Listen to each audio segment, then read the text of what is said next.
Mercedes revealed the updated EQA. It is now even more attractive to newcomers and those switching to electric vehicles, thanks to the fresh looks, numerous efficiency updates and new useful features.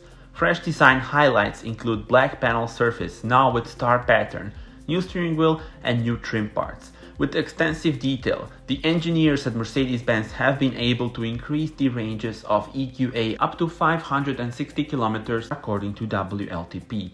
Upgraded technology highlights include plug-and-charge, new MBUX generation and updated driving assistance systems. The updated version of the EQA can be ordered starting in the fall of 2023 and will arrive at European dealers right at the beginning of 2024.